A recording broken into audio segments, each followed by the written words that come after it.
Your daily live updates. Get the most out of today's episode by participating in the chat. Make sure you ask some questions, be part of the conversation, have a bit of fun, grab a coffee or a tea, take some notes, and get ready to start your day, folks. Quick few housekeeping rules, though. No spamming, no advertising or self-promotion in the chat. That's not on. Be kind and respectful to everyone when participating. And most of all, have a good time. Real estate investing can be your biggest asset. It also can be your most expensive asset when it comes to getting it right or getting it wrong, folks. It can be time-consuming, stressful, and that's why here at Positive, we have what's called a 6-star team, a full-service team that provides integrated wealth and property investing solutions and services simply designed to help you progress towards your goal of passive income through your property portfolio, folks. Make sure you check out our other podcasts on the Positive Mentor Network. Not only is there Wealth Coffee Chats, there's the Urban Property Investor. Drops every Wednesday with straight talking investing strategies and lessons with Sam Saggers. Property Investor Tales. This is where our clients, you guys, share real life stories from property investing, hosted by some of our advisors and strategists. And that's done every fortnight, dropping every Monday. Wealth, Wine and Wisdom, folks, that debriefs the week that was in the world of finance and property, hosted by yours truly, Jason Witten and Andy Fenton on Fridays. Welcome to another Wealth Coffee Chat. Marvellous Monday. Hope you're well, folks, wherever you are. If you think it's Get Rich Quick, you're in the wrong place. This is the wrong podcast. This is the wrong live for you. Welcome to another Wealth Coffee Chat. Hope you're all awesome and well. Good morning, everyone. Happy Friday. Welcome to another edition of Wealth Coffee Chats. I am your host today, Damien Hauser, a part of the Pos Money brokering team. I can't believe it's already Friday already. Where has the time gone? And I can't believe it's almost near the end of September as well. So I hope you enjoyed your week and also you have a good Friday. But today I'm going to talk about in this session about facing challenges in securing a home loan. Good morning, Rose. Nice if you're joining. Now, the reason why I actually picked this particular topic today is that sometimes that when we look at securing a home loan, sometimes it could be very, very easy to get through from start to finish.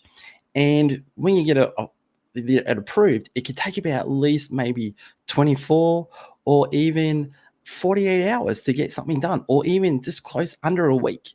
And you think, wow, that's fantastic, how quickly we actually got that done. And then what you look at is that you might actually then recommend a colleague or your friends or even family members to that particular lender or that particular broker. And then they're the ones that might actually have a challenge to get it through. So for them, it might not take 24 to 48 hours or even under a week. It actually might even take a little bit longer. And you think, why? Why did that actually happen? So what I'm going to do is talk about different things that you might need to look at and ask the questions when you're actually going through for your home loan with your current lender, with your broker, and just to see and working through it together. Now, one of the things that we look at more than anything is your income. Now, some of our clients, or even all of us here, could be PAYG, and we can provide our normal pay slips. But then we've also got people who are self-employed. So I'll start with people who are PAYG. So PAYG, we can provide some information with details on your pay slips. Good evening, Kevin from Florida. Nice to see you. And what that means is that on your pay slips that you could be going as a full-time employee, a part-time employee, or even just casual. So the questions that you need to ask, what kind of income will I be using when we're looking at servicing? Now, a lot of things is that you think, okay, well, I earn $80,000 per year. But what that means is that do we actually use that full income? Because that might include super or excluding super. So you have to actually know exactly what kind of income will the lender or the broker will be using for you. Now, other things that you have to look at, have you just started that new job? So what are the parameters? What are the guidelines that you need to know and provide back to the lender and back to the broker? So making sure that you're always asking these kind of questions to make sure that we've got the right information. Now, other things that you might have to think about and even look at on your payslip is allowances, overtime that might be actually also be able to use to help servicing with your borrowing power, and making sure that what kind of allowances or what kind of especially with the allowances, can you actually use all of them?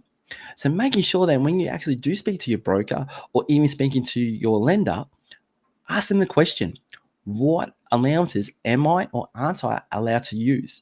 Because then you might be able to use all of them, or maybe not any of them. Or you might have to provide more information to get you over the line.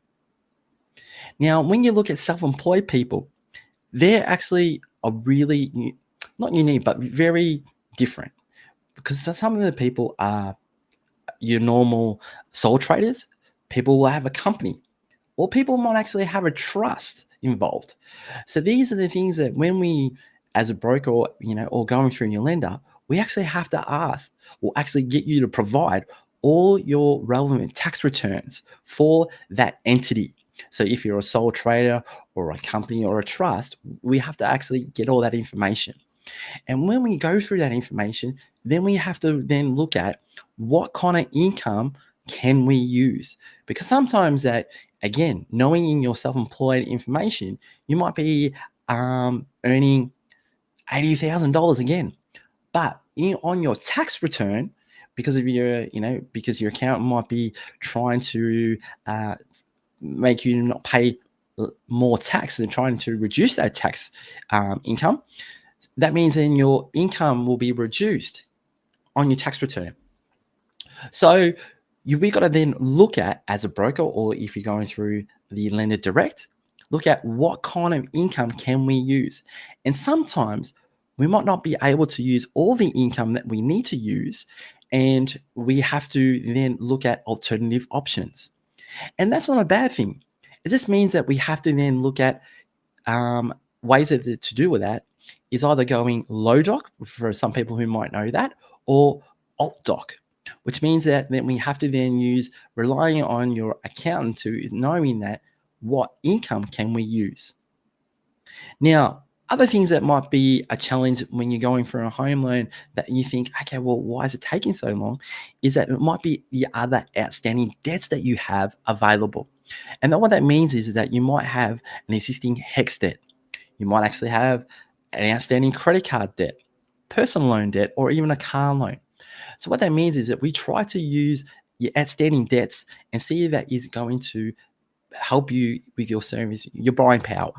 But then when we go through the lenders, they actually then look at it and go, "Ooh, could be very tight." And then that we have to then try to figure out what's the best way that we can actually make this work for you. So that might mean is that we might have to pay out your credit card debt if that's an opportunity or a possibility, or even trying to pay out your HEX debt. And that does make a big difference in your borrowing power and trying to get you over the line.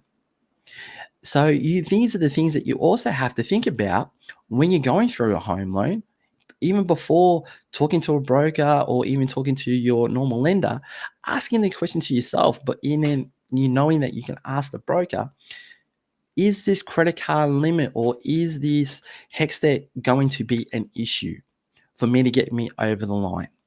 Because then we actually know that, okay, well then let's look at that to see if that's the case, because we just don't want to be halfway through the loan and say, hey, Mr. Client, we now are you able to reduce that credit card debt or pay it off? Or can you actually pay reducing that HEX debt? Just give me more borrowing power. But other things that we have to look at is valuations. Now, valuations is a big topic, because when we look at valuations, we estimate what we think our property is worth. If it's an existing property that we're actually living in at the moment or we actually own. So then what we do as brokers, or even if you go through to your normal lender, is look at what is the actual value of that property. So then sometimes the property might be worth what you actually saying, but sometimes it actually might be less. So you got to have a look at the challenge, saying that, okay, well, if it is less, because I've actually have seen it being less by maybe 10,000, 20,000, even 50. I mean, the biggest one I've actually ever seen being reduced is actually was around about 200,000 less than what the client estimated, because they thought the area they're living in, they think, oh, this is really good. It's definitely in the right area. It's going up each time, but it was actually worth less. So you have to then realize, do you actually have enough to cover the difference? So making sure that when you actually do talk to your broker or talk to your lender, it's always important to asking these important questions. What if this happens? What if this happens? Because then if we know it right at the front, then we're in front of the game if we do have challenges. Now, other things that we have to maybe consider is that for brokers, we have to look at, okay, well, if we've only got one lender and we have an issue with that particular lender that we've gone through, do we actually have the relationship with that particular lender? Or do we actually have a relationship with the business development manager that we go through? Because that makes a big impact. Because sometimes the lenders that we might go through, it might be the very first time that we're actually using them. So if you don't actually have the relationship, it can make a big impact. And we got to make sure that we are doing the right thing for you as a customer. So knowing that if we have that good relationship and we can get you over the line, that makes also a big impact for you to making sure that we can get it done. Other things that we have to look at is that you might be coming off your fixed rate.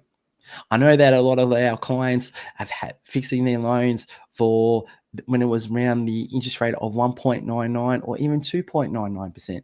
And they're thinking, fantastic, these rates are being really, really good and really being good for us. And we can make the minimum payments and have also still do what we do as per normal.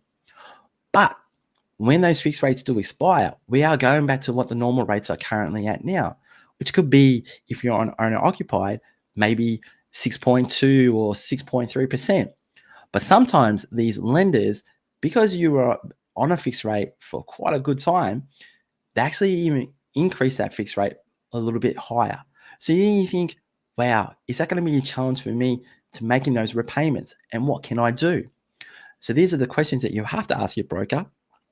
Okay, what's the best way that we can actually reducing our repayments on these standard rates at the moment to make it comfortable for you to keep moving forward and making the normal repayments, still enjoying life, and maybe even saving a little bit more to buying that next property. But also, it's not just fixed rates. It could be even coming off your interest only period, because paying just the interest for a while, again, it could be for tax purposes. It could be just something that you need to do. And when you go back up to principal and interest, again, do you find it hard to making those repayments? And you think, is there something that we can do? And is there going to be a challenge to going back to interest only? So these are the questions that you need to ask your broker or ask your lender, what can be done? So I know that, like I said, it can be a challenge going through and getting your home loan done. But you've got to work with the right team, and having the right team to getting you over the line is very, very important. Making sure that you talk to your current broker, or even if you're going to a new broker, having these conversations and making sure you ask the right questions and knowing that you feel confident with that person that you're talking to get you over the line. Because I know that I find it hard to maybe that it could be a challenge, but you work hard as you can to get that person over the line, because you want to have their dreams come true, or you just want them to make sure that that loan was successful. So then they will come back to you, or they will get other people to be referred to. But you've just got to make sure that you actually, making sure that you work together to getting your things over the line. So sometimes you might have to provide more information to do that. And I know it can be very, very frustrating to ask him more information at that time. But hey, it's okay, because people with brokers, you will work together with them. They won't leave you high and dry. They won't say, "Oh, I'm going to not do this for you." They will do it. And if you go through a lender, it'll probably be exactly the same thing. So it's just making sure, has that experience been right for you when you had challenges to doing that? And other things that you have to think about too, like I said before, having that right team is very, very important. And making sure that that you will have sometimes having loans running through quite smoothly. But then think about this. It's always about asking the right questions and making sure you feel comfortable right from the start before you even submitting that particular loan. Now, I hope there might be some few questions out there. If you do, please put them in the chat. If you have some questions about what kind of challenges you might feel that have been your kind of experience in a home loan, when you went through a home loan. Because I know that sometimes you might say, well, I had the smoothest process ever. It took just less over a week. I was happy. Everything went quite well. But then sometimes you think, oh, yes, it was a bit of a hard thing to go through. And I know even sometimes with not just valuations, it could be the location of the actual property too, because the location is a big key. Sometimes people might want to buy a farm or buy some acres. So then you got to think about, okay, well, is that going to be a challenge to get you over the line? Because it might not be going through the normal home loan chain, or it might mean not normal home loan product. So then that might mean your rates might be a little bit higher than normal people.